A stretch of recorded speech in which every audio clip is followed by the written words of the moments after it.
जय माता की, हर हर महादेव। आप सभी को जय श्री राम। मैं साध्वी दुर्गा गिरी अपने गुरु जी के चरणों में शत शत नमन करते हुए, अपने माता पिता को प्रणाम करते हुए आज एक बहुत ही सुंदर विषय के साथ हूँ, क्योंकि सभी बच्चों को जानना था कि पितर कौन है, पितरों को कैसे शांत किया जाए। क्योंकि आज के समय में जब सबसे ज्यादा बड़ी समस्या है ना, वो पितरों के दोष से ही लोगों जो है श्रापित हैं। 19 सितंबर से और 14 अक्टूबर तक इतना सुंदर समय शुरू होने जा रहा है कि जब अब आप अपने जीवन का बड़े से बड़ा दुखद समय बदल सकते हैं। कौन है पितर, क्या होते हैं पितर?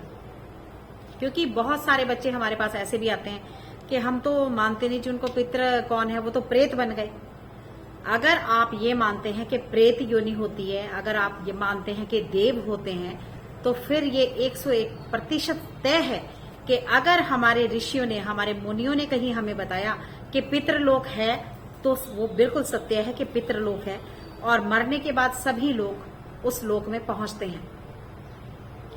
अब आप कैसे जानेंगे, कैसे पता करेंगे कि आपको पितृदोष है या नहीं है? क्या होता है जिन लोगों में पितृदोष है या जो पितृ की समस्याओं से परेशान हैं? क्या कौन सी समस्याएं हैं? आपके घर में शादी नहीं हो पा रही है या शादियां हो रही हैं, बड़े बेटे की टूट गई, फिर दूसरे की भी टूट गई, फिर तीसरे की भी टूट गई। अब अगर मान लिए शादी हो गई है, शादी बस भी गई है, लेकिन फिर संतान ही नहीं हो रही है तो लड़कियां ही लड़कियां घर में हो गई हैं, नर संतान आपके घर में नहीं हो पा रही है। इतना लड़ाई झगड़ा है कि बड़े आराम से घर में आते हैं, बैठते हैं, लेकिन इतनी सी बात का इतना बड़ा विवाद बन जाता है कि वो बात सर फोड़ने तक पहुंच जाती है। इतना लड़ाई झगड़ा हो जाता है बिना मतलब के। ये पितृदोष है। ऐसी बीमारी जिसका पता ही नहीं लग रहा कि वो कौन सी बीमारी है, बहुत बड़ी बीमारी जो ठीक ही नहीं हो पा रही है। आपका सारा पैसा उस बीमारी में लग गया, लेकिन बीमारी सही होने में नहीं आ रही है। ये पितृदोष है। तो बहुत सारी समस्याएं, आपके बच्चे काम पे नहीं लग पा रहे, घर में पैसा नहीं आ रहा है तो पता ही नहीं है कहाँ जा रहा है। देखिए, एक बात हमेशा याद रखिए कि हम लोग ना वो काम करते हैं कि उसने कुछ बता दिया, हम उसके दरबार में चले गए, फिर उसने कुछ बता दिया, हम उसके दरबार में चले गए। हमने जिसको हम नहीं जानते थे, आपको नहीं पता, आप मेरे दरबार में आ गए, मैंने आपसे कहा कि जा ये 2 लड्डू लगा दे, 2 सिगरेट लगा दे, 2 पान लगा दे, ये लगा दो, ढिमकाना लगा दो, फलाना लगा दो। आपने सब जाके लगा दिया। आप जानते ही नहीं है कि वो किसी प्रेत का सामान है या वो किसी देव का सामान है, लेकिन आप लगा रहे हैं उस सामान को, और उसने आपकी जान को ऐसे फजीते में डाल दिया कि उसके बाद से आपके घर में और ज्यादा कलेश बढ़ गया। अब जब तक आपको यही नहीं पता कि आप किसका सामान दे रहे हैं, आप देवता का दे रहे हैं या प्रेत का दे रहे हैं या किसी भूत का दे रहे हैं, आप तो बस दिए जा रहे हैं जो लोग आपको कही जा रहे हैं। जीवन में हमेशा याद रखिए कि अगर आपके कुल के देवी देवता, भले ही मेरा दरबार लगता है, मैं महाकाली की बहुत भक्त हूं, और मैं बहुत बड़ी भक्त तो नहीं कह सकती, मेरे से तो बड़े बड़े बाप रे एक से एक बैठे हैं, मैं तो कुछ भी नहीं हूं, क्योंकि मेरा तो उनसे सिर्फ प्रेम है, मुझे कुछ नहीं आता। लेकिन मैं माँ से इतना प्रेम करती हूँ कि अगर कह देती हूँ कि माँ ये कर देना काम, ये परेशान है, कुछ है, या मेरा कोई काम अटक गया है, 1 सेकंड में वो वैसे ही कर देती है बस। और मुझे कुछ नहीं आता। मैं कोई ये बहुत ज्यादा ज्ञाता नहीं हूँ, इसलिए अगर किसी को लगे कि मतलब भाई कोई समझ रहा हो कि मैं ज्ञान बांट रही हूँ, तो ऐसा नहीं है। ना मैं बांट सकती हूँ, ना मेरी इतनी औकात है। हाँ, लेकिन जो सच्चे और सही लोग भटक रहे हैं उनका मैं मार्गदर्शन कर रही हूँ। मैं नहीं चाहती कि आप अपने धर्म को छोड़कर जगह जगह भटकते रहें, आप अपने देवी देवताओं को छोड़कर जगह जगह धक्के खाते रहें। अपने काम करो, जरूर करो, भक्ति करो, हर जगह जाओ, हर जगह जाओ।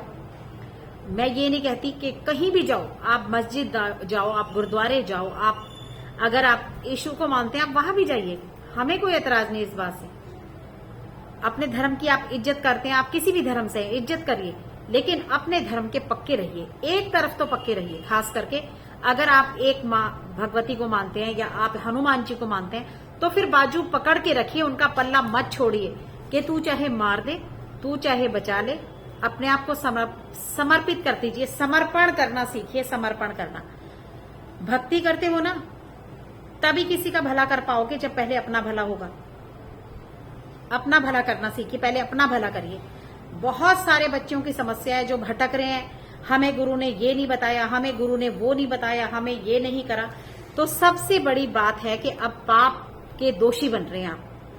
हर जगह मैं ये नहीं कह सकती कि हर इंसान का गुरु ही खराब है, कि हर जगह इंसान गुरु ही खराब है। आपको हर जगह आपके भी कर्म कुछ ऐसे हैं जो आप लोगों को ऐसे गुरु टकरते हैं, क्योंकि आप लोगों को लगता है कि एकदम से बस चौकी लग चल जाए, मेरा एकदम से पैसा आ जाए, मैं पैसा कमाना शुरू कर दूं। कितनी भी बड़ी आज एक बात हो सकता है बहुत सारे लोगों को ये बात बुरी लगेगी, क्योंकि मैं सच्ची बातें करती हूँ। मुझे मेरे दरबार में कोई पैसा नहीं लगता। मैं जिसका भला कर सकती हूँ, जिसको मैं उपाय जो बता सकती हूँ, भाई ऐसा हो रहा है तो ऐसा कर लो। और बच्चे इस बात का फायदा भी उठा रहे हैं। मैं शुक्रगुजार हूं अपनी माँ भगवती की कि मैं जिसको बता देती हूँ, जा भाई आज ये काम कर ले, उसका वो काम हो जाता है। चाहे वो कितनी समस्या में है, चाहे उसके प्राण जा रहे हैं, चाहे वो कोई मुझे फोन कर देता है। बहुत बार ऐसा हो गया कि माँ मेरे प्राण जा रहे हैं, कोई बंदा मेरे को या बिटिया मेरी रात को एक फोन करती है कि माँ मेरे प्राण जा रहे हैं, पता नहीं क्या हो गया, मेरा शरीर थर थर कांप रहा है, मैं ऐसा लगता है कि मैं बस बहुत जल्दी मेरे प्राण निकल रहे हैं। एक उपाय, सिर्फ एक भगवती की ऐसी मैं बोलती हूँ कि ये कढ़ाई लगा और देख, 10 मिनट बाद वो मुझे कहती है कि माँ मैं बच गई। मैं बहुत शुक्रगुजार हूं उस भगवती की। हमारा सारा काम फ्री होता है, इसीलिए मैंने ये चैनल बनाया है। अगर आप किसी भी समस्या से परेशान हैं, लेकिन बार बार अगर एक छोटी छोटी सी बात का सवाल, वही बात आप प्रॉपर पूरा चैनल सुनते नहीं है, आप प्रॉपर वीडियो देखते नहीं है, एक बात के लिए अगर आप बार बार मुझे फोन करोगे तो 100 लोगों को मैं वो जवाब नहीं दे सकती और ना मैं दूंगी। वीडियो सुनिए, आराम से एक एक बात सुनिए, एक वीडियो को 10 बार सुनिए। और आगे मैं माई की 2-3 साधनाएं बताऊंगी इस वीडियो के बाद। अगर आपने अभी तक मेरे चैनल को सब्सक्राइब नहीं किया है तो मेरी विनती है आप लोगों से कि कर लें। अपना ही फायदा है आप लोगों का, अगर कर लेंगे तो सही रास्ते पर चल पड़ेंगे। बाकी तो फिर राम भरोसे, भगवान जो कर रहा है वो तो कर ही रही है, मेरी माई जो कर रही है। तो आइए, इन कुछ बातों का ध्यान रहे कि इधर उधर भटकने से अच्छा मैं बार बार कहती हूँ कि अपने घर में अपने देवी देवताओं को मनाओ, अपने कुल के देवी देवताओं को मनाओ, अपने पितरों को मनाओ। ना आपके घर में 40 दिन के बाद सब कुछ सही हो जाए, लड़ाई झगड़े बंद हो जाएंगे, गारंटी है मेरी, बिल्कुल गारंटी, 101%। अपने देवी देवताओं को मनाना शुरू कर दीजिए। और जो पितृ पक्ष के लिए आ रहे हैं, अब मैं बात करने जा रही हूँ, जो पितृ आ रहे हैं 29 सितंबर से, हम सबके पितृ, मेरे भी आप सबके भी जो पितृ हैं वो धरती पे आ रहे हैं। तो अपने घर की साफ सफाई करिए। फालतू का कचरा, जो हमें नहीं पहनना है, जो जूते नहीं पहनने हैं, वो सारे जूते बाहर कर दीजिए। रोज आपने रूटीन बनाना है। 29 तारीख से लेके 14 अक्टूबर तक दोपहर में रोज आपने, चाहे वो कोई फ्रूट हो सकता है, चाहे वो 5 रुपए का बिस्किट ही क्यों ना हो, चाहे वो पानी की बोतल ही क्यों ना हो, चाहे वो एक जूस की बोतल ही क्यों ना हो, आप रूटीन में एक पानी की बोतल लें दोपहर में, या दूध की बोतल, जो आपकी पॉकेट अलाउ करे। और जो सब कुछ फ्रूट दे सकता है वो फ्रूट दे, जो कोई रेडीमेड सब कुछ बाजार में मिलता है, कच्चा पक्का जो भी दे सको, सब स्वीकार है। आप ये एक सामान ले लें, 2-3 सामान अपना पैकेट बना लें, अपना गोत्र बोलें। अब ये सवाल यहाँ आएगा कि क्या अगर हमारे पति नहीं मानते, हम महिलाएं कर सकती हैं?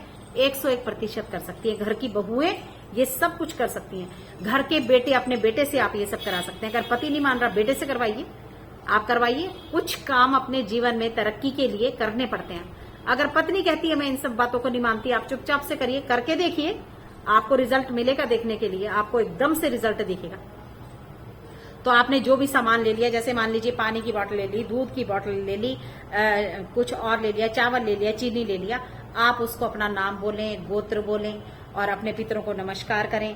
और बस नमस्कार करके थोड़ा सा हाथ में वो जल ले लें और कि मैं आपको ये तर्पण कर रहा हूं और मुझ पर, मेरे बच्चों पर अपना आशीर्वाद बना के रखें और मेरे सब पितरों को शांति प्राप्त। बस इतना कह के आप ये जल के छींटे उस सामान में मार दें, किसी को भी दे दें। आपके यहाँ मंदिर है, गुरुद्वारा है, कोई रिक्शा चलाने वाला है, कोई और जो कहीं भी जहां गरीब लोग रहते हैं, आप दें, ये उन तक जरूर पहुंचेगा। 29 तारीख से लेके 14 अक्टूबर तक आपने अपने घर में कच्ची लस्सी, मतलब पानी दूध को मिला के सुबह साफ सफाई करने के बाद छींटा लगाना है पूरे घर में। अपने पितरों को इसका कच्ची लस्सी का छींटा मारिए। 2 बात हो गई। 29 तारीख से लेके और 14 अक्टूबर तक रात्रि में, मतलब सूर्य अस्त के बाद जब सूर्य छुप जाए, आपने आटे का एक दीपक बनाना है। उसमें काले तिल छिड़क लो, एक देसी घी का दीपक ले लो, या अगर सरसों के तेल का बनाएंगे तो आप पीपल के पेड़ के नीचे लगाइए, नहीं तो आप देसी घी का दीपक शंकर भगवान के मंदिर में, किसी भी प्राचीन मंदिर में, या फिर कोई भी मंदिर आपको मिले, और फिर मंदिर ना मिले तो सरसों का तेल मिले, चाहे तिली का तेल मिले, फिर चाहे देसी घी हो, आप लगाइए। पीपल तो हर जगह विराजमान है, और ये बड़े से बड़ा प्राचीन पीपल होगा तो चमत्कार करेगा। आपको रोज अपने पितरों को इसी तरह से दक्षिण दिशा की तरफ मुंह करना है, और काले तिल छिड़क के दीपक को लेके जाइए, पीपल के पेड़ के नीचे रखिए, नमस्कार करिए सबको, भाई मैं आपको ये दीप दान अपने पितरों के लिए कर रहा हूँ, हे भगवान शंकर, ध्यान करिए समस्त देवी देवताओं का, ये दीपक की रोशनी उन तक पहुंचे, मैं ये अपने पितरों को रोशनी दान कर रहा हूँ। इस बीच में आप टॉर्च, छतरी, जो सामान, एक दिन में एक सामान आपको जरूर देना है। आप 2 सामान, 3 सामान, 1 सामान जो भी दें, चप्पल, जुराब, जूता, छतरी, टॉर्च, कुछ भी ऐसा सामान आपने छोटे से छोटा, बिस्किट से लेके और बड़े से बड़ा तक आप जो भी दे सकते हैं, इस बीच में जरूर देना है। छींटा लगाना है, शंकर भगवान के मंदिर में जाना है, और रोज काले तिल डाल के स्नान करना है। जब भी आप नहाने जाएंगे, चाहे आपके बच्चे नहा रहे हैं, चाहे आपके बुजुर्ग नहा रहे हैं, चाहे माता पिता नहा रहे हैं, एक चुटकी काले तिल की पानी में डाल दीजिए और उससे स्नान करिए। और उसके बाद बस अपने, इस बीच में जो मांस, मछली, अंडा खाता है, उपाय तब काम करेंगे अगर आप ये सब कुछ बंद करेंगे। बिल्कुल सादगी से, सिंपल तरीके से रहना है, शराब नहीं पीनी है, अपने पितरों का ध्यान करना है। अगर 15 दिन के बाद, इस महीने के बाद, आने वाले समय में आपका टाइम ना बदले तो आप मुझे बता देना कि आपके कहने से हमने ये सब किया था, कुछ नहीं हुआ। तो रोज भगवान के शिव के मंदिर में जाइए, और मैंने आपको बता दिया, इस तरह से छोटे छोटे काम हैं जो पितर के लिए करने हैं और अपने पितरों को मनाना है। ये हमारे ही अपने हैं, मेरे ही अपने बुजुर्ग हैं, और उनके हम कुल के बच्चे हैं। तो अपने माता पिता को, या अपने पिता को, या अपने दादा को, वो सब हमारे ही हैं जो चले गए हैं। बस अपनों को मनाना कोई मुश्किल नहीं है, भाव से मनाइए, प्रेम से मनाइए, सब मान जाएंगे। और आपके घर में बहुत धन धान्य का भरपूर होगी, जरूर बरसात होगी, ये मेरी गारंटी है। बस थोड़ा सा सब्र रखिए, सादगी से, सिंपलता के साथ। और जितने भी, कोई कितना भी बीमार है, काले तिल डाल के नहाना शुरू करिए। इस बीच में अपने सर से, जैसे पानी वाला नारियल जो छलकता है, जटा वाला नारियल, अपने ऊपर से घुमाइए, जल प्रवाह जरूर करिए, शनिवार के दिन करिए।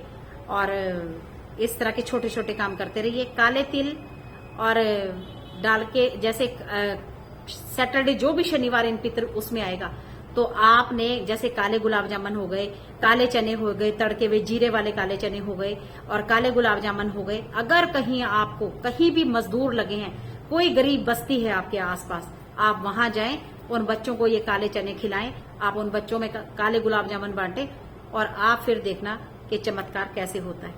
तो चमत्कार जरूर होते हैं, और जो करते हैं चमत्कार उन्हीं के जीवन में होते हैं, लेकिन विश्वास के साथ होगा। ये कहने से नहीं होगा कि मैं कह रही हूं और आप कर रहे हैं। ये अगर आपको जीवन बदलना है, आपको अंदर से एक अटूट विश्वास, संकल्प उठाना पड़ेगा कि हाँ, मैं ये सारे काम करूंगा, और मेरे पितर, मैं जानता हूं कि मैं मना के ही छोड़ूंगा, चाहे जो मर्जी हो जाए। मैं अपने घर से इस बीमारी को हटा के ही मानूंगा, मैं अपने घर से इस समस्या को खत्म करके ही मानूंगा। तो आप देखना चमत्कार कैसे होता है। और आप सभी को जो है बहुत बहुत शुभकामनाएं। और कल के दिन जो है एक धागा अपने लिए जरूर बनाएं, जो मैं इंस्टाग्राम पे दूंगी। उस धागे को, पीले धागे को जरूर बांधिए। आधी समस्याएं वो आपकी पीला धागा खत्म करेगा। तो जय माता की, हर हर महादेव, जय श्री राम आप सभी।